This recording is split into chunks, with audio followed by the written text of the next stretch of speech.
छत्रपती संभाजीनगर लोकसभेमध्ये आपली उमेदवारी अर्ज दाखल करू नये म्हणून या ठिकाणी उद्योगमंत्री उदय सामंत यांनी काल जी चर्चा केली ती अपयशी ठरली। आजही विनोद पाटील आपला अर्ज दाखल करण्यावरती ठाम आहेत। नेमकं कालच्या चर्चेत काय झालं आणि अजूनही ते का ठाम आहेत, ते माघार घेणार आहेत का, या सगळ्या संदर्भात आपण त्यांच्याशी संवाद साधूयात।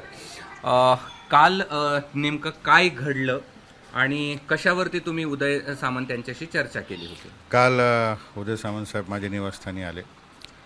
त्यांनी विनंती केली, त्यांनी सांगितलं की ही लोकसभा निवडणूक आपण थांबावं, आम्ही पक्षाच्या वतीने अधिकृत उमेदवार दिला आणि त्याला सहकार्य करावं। यावर मी त्यांना सांगितलं माझा कुठलाही बालहट्ट नाही आहे। इलेक्टिव्ह मेरिट्सवर जर चर्चा होणार असेल तर मी चर्चेला तयार आहे। त्यांना एक पर्याय मी या ठिकाणी सुचवला, आपण तात्काळ सर्वे करावा, जशा पाहिजे तशा पद्धतीचा सर्वे करावा। त्या सर्वेमध्ये जर विनोद पाटील दिसत नसेल जनतेच्या मनातील उमेदवार तर मी माघार घेईन, बिनशर्त माघार मी घेईन, मला कुठलीही अपेक्षा नाही। परंतु प्रश्न असा आहे की माझ्यासारख्याला अशी अपेक्षा होती की भारताचे प्रधानमंत्री नरेंद्र मोदी साहेब हे पुन्हा एकदा प्रधानमंत्री होणार आणि ताकदीने छत्रपती संभाजीनगरमधून एक खासदार निवडून दिला पाहिजे। या अपेक्षेने 18 पगड जातीच्या तरुणांनी, सिनियर मंडळीने मला आशीर्वाद दिला व मला उमेदवार म्हणून तयार केलं। व प्रश्न असा आहे की मग या चर्चाच आहेत का? जर इलेक्टिव्ह मेरिट्सवर तुम्हाला तिकीट वाटप करायचंच नसेल आणि एका चौकटीत राहून, पक्षाची जी एक चौकटीत राहते, म्हणजे मी तर काही दुसऱ्या पक्षाला नाव ठरवणार नाही, पण काँग्रेसची जी संस्कृती असते एकाच व्यक्तीला पद, एकाच कुटुंबात पद, त्या पद्धतीने होत असाल आणि तुम्ही जर जनतेला गृहीत धरत असाल तर हे योग्य नाही आहे। इलेक्टिव्ह मेरिटवर चर्चा करा, मला पटवून सांगा मी निवडून येत नाही, तर मी तुम्हाला पटवून सांगतो तुम्ही दिलेला उमेदवार निवडून येत नाही, याच्यावर चर्चा झाली पाहिजे। पण त्याच्यावर त्यांनी सांगितलं की आमची विनंती, म्हणजे तुमच्या विनंतीचा आदर आहे, परंतु जनतेने मला उभं केलेलं आहे। मागच्या 3 दिवसापासून सातत्याने प्रमुखांशी मी चर्चा करतोय। आत्तापर्यंत सगळ्यांचं म्हणणं आहे की आपण निवडणूक लढवली पाहिजे। काहींचा वेगळा सूर आहे, काहींचा वेगळा सूर आहे, त्याच्यावर मी चाचपणी करतोय, परंतु ही निवडणूक मला पद मिळवण्यासाठी लढवायची नाही तर विकासासाठी लढवायची। मी या पलीकडे जाऊन सांगितलं, अजूनही ठाम आहे तुम्ही निवडणूक लढवा? मी निश्चित ठाम आहे। मी या पलीकडे जाऊन सांगितलं की तुम्ही मला कन्व्हिन्स करा की तुम्ही जो उमेदवार दिला आहे तो जिल्ह्याच्या विकासाची ब्ल्यूप्रिंट त्याच्याकडे आहे का? तुम्ही जो उमेदवार दिला आहे तो उमेदवार मला तरी पटवून सांगू शकतो का की मी या प्रमाणे निवडणूक लढवणार आहे? जर 25 वर्षापासून छत्रपती संभाजीनगरची जनता विकासापासून वंचित आहे तर अशा वेळेस एक तरुण उमेदवार म्हणून मला निवडणूक लढवायची आहे। मी कालही ठाम होतो, मी आजही ठाम आहे आणि मी प्रत्येक क्षणाला मी ठाम राहणार आहे। मी परत शब्द प्रयोग करतो, मी कुठलाही बालहट्ट करत नाहीये। ही निवडणूक इलेक्टिव्ह मेरिटवर मला जिंकायची। तुम्ही निवडणूक अर्ज भरण्यासाठी पोलिसांकडनं परवानगी मागितली? मी 25 तारखेच्या दिवशी माझ्या सर्व सहकार्यांनी अर्ज केलेला आहे। छत्रपती शिवाजी महाराजांना अभिवादन करून आम्ही अर्ज भरणार आहोत। गुलमंडी हे जे शहराचं केंद्रबिंदू आहे त्या ठिकाणी सभेची देखील आम्ही परवानगी मागितलेली आहे। आम्ही रितसर अर्ज त्या ठिकाणी केलेला आहे, आमची पूर्ण तयारी झालेली आहे। प्रश्न असा आहे की महायुतीने इलेक्टिव्ह मेरिटमध्ये तिकीट वाटप करावं, याच्यासाठी आम्ही सर्वजण प्रयत्नशील होतो।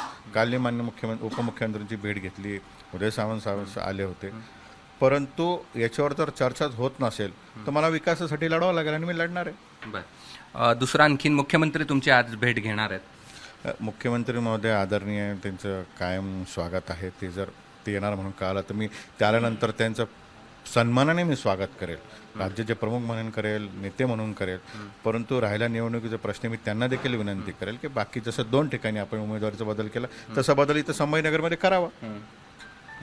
कारण माननीय प्रधानमंत्र्यांना परत प्रधानमंत्री करण्याची घोषणा हे मुख्यमंत्री महोदयांनी केली आहे आणि त्या शब्दावर त्यांनी कायम राहावं, कारण त्यांची ती घोषणा पूर्ण करण्याचं काम मी करू शकतो। बरं, आणखीन एक आहे की मुख्यमंत्र्यांनी आग्रह धरला तर? हे बघा, मी परत सांगतो, मला आग्रह धरण्याची गरज नाही आहे। मी सर्वसामान्य शेतकऱ्याचा मुलगा आहे। मला जर त्यांनी पटवून सांगितलं की तू निवडून येत नाही तर मी स्वतः माघार घेईल आणि मी दुसऱ्याचा प्रचार करेल, परंतु माझ्याकडे विजयाचं गणित आहे। भुमरेंना तुमचा विरोध का? माझा भुमरे साहेबांना विरोध नाही आहे, ते माझ्या आजोबाचे वयाचे।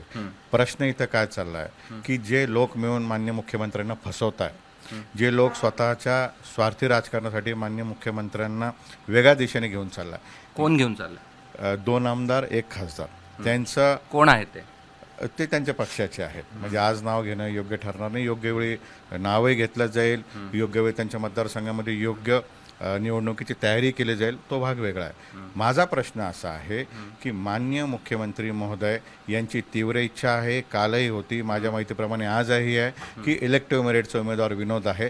परंतु मुख्यमंत्री बदलतील? माझा प्रयत्न राहील, विनंती राहील. त्यांना आता निवडायचं आहे, निवडून येणारा उमेदवार द्यायचा का पक्षातला काही लोकप्रतिनिधींचा हट्ट पुरवायचा आहे मान्य मुख्यमंत्री ठरवतील. बरं, तुम्ही निवडणूक आयोगाला पत्र लिहिलेलं आहे, ते नेमकं काय आहे? निवडणूक आयोगाला मी असं पत्र लिहिलं आहे की संघर्ष योद्धा, माझे सहकारी, माझे बंधू मनोज जरांगे पाटील यांच्यावर एक चित्रपट निघतोय. आणि महाराष्ट्राची संस्कृती आहे की कुठलाही एक व्यक्ती आंदोलन केलं किंवा काही घटना घडली तर त्यांचा एक चित्रपट प्रदर्शित केला गेला पाहिजे. आणि तो चित्रपट अतिशय मी ऐकून आहे चांगला आहे.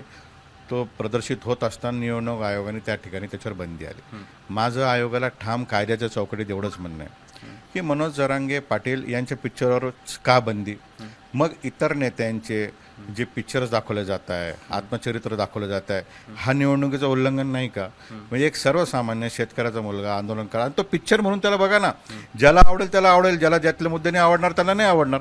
तर पिक्चर आणि निवडणुकीचा संबंध लागू नये आणि त्या पिक्चरवरची रोख थांबवण्यात यावी. जी निश्चित तारीख आहे त्या दिवशी ते पिक्चर प्रदर्शित करण्याची परवानगी. तुम्ही चिन्ह मिळावासाठी काही पत्र लिहिणार आहात? हे बघा, मी ऑलरेडी पत्र संध्याकाळी आज मेल करतोय. कालपासून आम्ही निशाणी चाचपतोय. छत्रपती संभाजीनगरमध्ये पुष्पवृष्टी आम्ही मागच्या 7 वर्षापासून करतो. छत्रपती शिवाजी महाराजांची पुष्पवृष्टी करतो पुतळ्यावर, डॉक्टर बाबासाहेब आंबेडकरांचे करतो आणि त्यांची जयंती त्यांच्या राजाप्रमाणे हवी असा आमचा संकल्प असतो. हेलिकॉप्टर चिन्ह आम्हाला सगळ्यांना लोकप्रिय झालेलं आहे. तर हेलिकॉप्टर चिन्ह त्याच्यात नाही, तर हेलिकॉप्टर चिन्ह मला देण्यात यावं ही मी मागणी आयोगाकडे करतो. निश्चित. हे होते विनोद पाटील आणि आज विनोद पाटील यांची मुख्यमंत्री भेट देखील घेणार आहेत. मात्र अजूनही ते आपल्या अपक्ष उमेदवारीवरती ठाम आहेत आणि त्यांना विश्वास पण आहे की भुमरे यांना जी उमेदवारी दिली आहे ती बदलावी. मात्र आता मुख्यमंत्री या सगळ्या संदर्भात काय निर्णय घेतात हे पाहणं महत्त्वाचं आहे. दुसरीकडे भुमरे मात्र स्वतःचा प्रचार या ठिकाणी जोरदारपणे करायला पाहत आहेत, सभा देखील घेत आहेत आणि आता मुख्यमंत्री या सगळ्या परिस्थितीला कसं आज हाताळतात हे पाहणं महत्त्वाचं असेल. कॅमेरामन धनंजय दारुंटेसह मी कृष्णा केंडे, एबीपी माझा, छत्रपती संभाजीनगर. एबीपी माझा, उघडा डोळे बघा नीट.